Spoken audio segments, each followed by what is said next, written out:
Vadodara railway station પર ગુજરાતનું પ્રથમ ડિજિટલ લોન્ચ શરૂ. યાત્રીઓને એરપોર્ટ જેવી સુવિધા મળશે. વડોદરા રેલવે સ્ટેશન પર આધુનિક સુવિધાઓથી સજ્જ ડિજિટલ લોન્ચનું ભવ્ય ઉદ્ઘાટન કરવામાં આવ્યું છે. આ લોન્ચનું ઉદ્ઘાટન ડૉક્ટર હેમાંગ જોશીના વરદ હસ્તે કરવામાં આવ્યું છે. ગુજરાતમાં પ્રથમ વખત આવી સુવિધા વડોદરા રેલવે સ્ટેશન પર શરૂ કરવામાં આવી છે, જેના કારણે હવે યાત્રીઓને એરપોર્ટ જેવી આરામદાયક અને આધુનિક સુવિધાઓ મળશે. આ ડિજિટલ લોન્ચમાં એક સાથે 25થી વધુ યાત્રીઓ બેસી શકે તેવી વ્યવસ્થા કરવામાં આવી છે.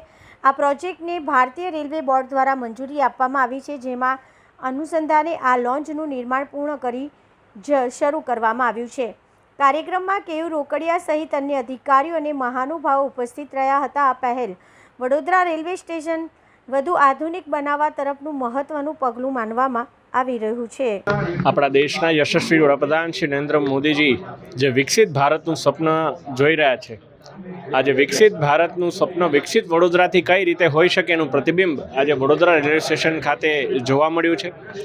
વડોદરા રેલવે સ્ટેશનની અંદર એક આજે ડિજિટલ લોન્ચનું ઉદ્ઘાટન અને લોકાર્પણ કરવામાં આવ્યું. જ્યારે કોઈ મુસાફર હોય, પોતાના નોકરી ધંધા અર્થે તેઓ ટ્રાવેલ કરી રહ્યા હોય, ટ્રાવેલ કરવા સમયે એમને 2 મિનિટ આરામ કરવો હોય, એમને મીટિંગ કોઈ અર્જન્ટ અટેન્ડ કરવાની હોય કે લેપટોપની અંદર એમને કામ કરવું હોય, ત્યારે જે પ્રકારે એરપોર્ટની અંદર આપે સુવિધા જોઈ રહ્યા છો, એવી જ સુવિધા અહીંયા VVIP લોન્ચ જેવી ડિજિટલ લોન્ચની અંદર આ સુવિધા છે. અને આ લોન્ચની અંદર એ વ્યક્તિ પોતે લેપટોપમાં કામ કરી શકે, નાસ્તો પાણી કરી શકે, અને ફ્રેશ થવું હોય, નાહવું હોય તો શાવરની પણ વ્યવસ્થા અહીંયા છે. અને એને 2-4 કલાક જો આરામ કરવો હોય તો નેપ માટેની પણ એક સારી એવી બેડની સુવિધા અહીંયા ઉપલબ્ધ છે. આજે ભારતની અંદર બીજી આવી સુવિધા અને ગુજરાતની પહેલી એવી સુવિધા વડોદરા રેલવે સ્ટેશન માટે જ્યારે ઊભી થઈ હોય, ત્યારે વડોદરાના તમામ પેસેન્જર્સને હું શુભકામનાઓ પાઠવું છું. અને આ સુંદર સુવિધા બદલ રેલવેના અધિકારી શ્રી DRMC અને તમામ લોકોને હું ખૂબ ખૂબ શુભેચ્છાઓ અને અભિનંદન પાઠવું છું. આજે રેલવે સ્ટેશન ખાતે, વડોદરા રેલવે સ્ટેશન ખાતે ઇન્ડિયાનું બીજું અને ગુજરાતનું પહેલું એક્ઝિક્યુટિવ લોન્ચ જે આપણે માત્ર આજ સુધી એરપોર્ટ પર જોઈ છે, આવી એક્ઝિક્યુટિવ લોન્ચ આજે સાંસદશ્રીના વરદ હસ્તે લોકાર્પણ થઈ છે. ખરા અર્થની અંદર એક્ઝિક્યુટિવ લોન્ચ એરપોર્ટ પર જે જોવામાં આવે છે, હવે રેલવે સ્ટેશન પર મુસાફરોને એનો લાભ મળવાનો છે. અને ખૂબ નજીવા ભાડે કોઈને પણ એન્ટ્રી જોઈતી હશે તો માત્ર 200 રૂપિયામાં અનલિમિટેડ ટી, કોફી, બિસ્કિટ સાથે એની એન્ટ્રી મળવાની છે. અને એની સાથે ત્યાં એને કદાચ રાત્રે ઉતરે છે અને એને ત્યાં સૂઈ જવું છે તો સેપરેટ બેડની પણ વ્યવસ્થા અને ખૂબ નજીવા ભાડા, એ પણ 2 કલાકના 500 રૂપિયા જેવા ભાડા સાથે એને હોટલ સુધી ના જવું પડે અને એની વચ્ચે આરામદાયક સ્થિતિ પણ એને મળે એવું એક આયોજન, ખૂબ સરસ આયોજન આજે રેલવે વિભાગ દ્વારા કરવામાં આવ્યું છે. આજે ઉદ્ઘાટન કરવામાં આવ્યું છે.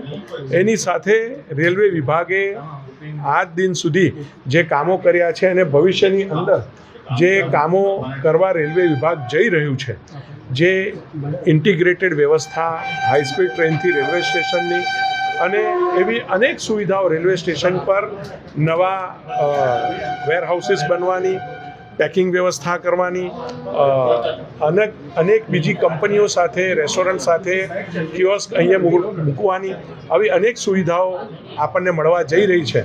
ખરા અર્થની અંદર કેન્દ્ર સરકાર દ્વારા જે આયોજન કરવામાં આવ્યું છે અને રેલવે વિભાગ દ્વારા, હું રેલવે વિભાગને ખૂબ ખૂબ અભિનંદન આપું છું. વડોદરા રેલવે સ્ટેશન એ મધ્ય ગુજરાતનું, કદાચ વેસ્ટર્ન રિજનનું સેન્ટ્રલ રેલવે સ્ટેશન છે. સૌથી વધુ મુસાફરો આ રેલવે વિભાગ પરથી જાય છે, ત્યારે મને ચોક્કસ વિશ્વાસ છે કે આગામી દિવસમાં મુસાફરોને ખૂબ મોટો લાભ અને આવી ડિજિટલ એક્ઝિક્યુટિવ લોન્ચ મળવા જઈ રહી છે, એ આપણા માટે આનંદની વાત છે.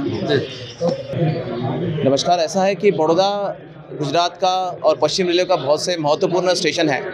इसके इम्प्रूवमेंट का, सुधार की जो कार्य हमने धीरे धीरे शुरू किए हैं. सर्वप्रथम आपने देखा होगा कि स्वच्छता के विषय में हमने बहुत कार्य किए हैं. यहाँ पे ये पश्चिम रेलवे का या गुजरात का सर्वोत्तम स्वच्छ स्टेशन तक हमने इसको ले गए हैं.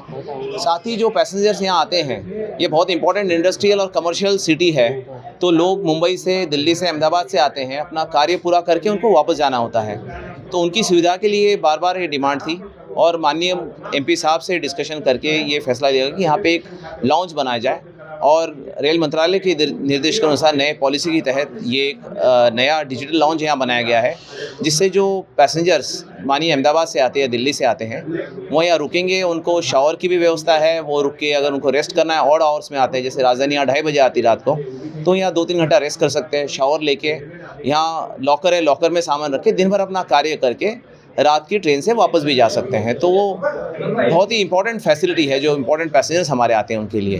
अगर तो मुसाफिरों को रुकना है तो कितने मुसाफिरों की सुविधा है जो रात को रुक सकते हैं? अभी यहाँ पे करीब यहीं पे 6 बेड्स हैं जो लॉन्च में हैं। ऑफ कोर्स हमारे यहाँ रिटायरिंग रूम भी है, वो फैसिलिटी ले ही सकते हैं, बट जिनको आना है 2-3 घंटे के लिए उस तरीके का लॉन्च है। जैसे आप एयरपोर्ट पे जाते हैं, जो मानिए 3 बजे की ट्रेन से पहुँचे और सुबह निकल जाना है उनको, तो वो उनके लिए आए और फिर पूरी फैसिलिटी भी है, वहीं नहा लिए, नाश्ता कर लिया, ताकि फिर वहाँ से अपने कार्य पे गए, वापस आके अपने लॉकर से सामान लिया और ट्रेन पकड़ के वापस चले गए। अगले दिन में अपने बड़ौदा रेलवे स्टेशन पर कितना ट्रैफिक रहता है, कितने मुसाफिर?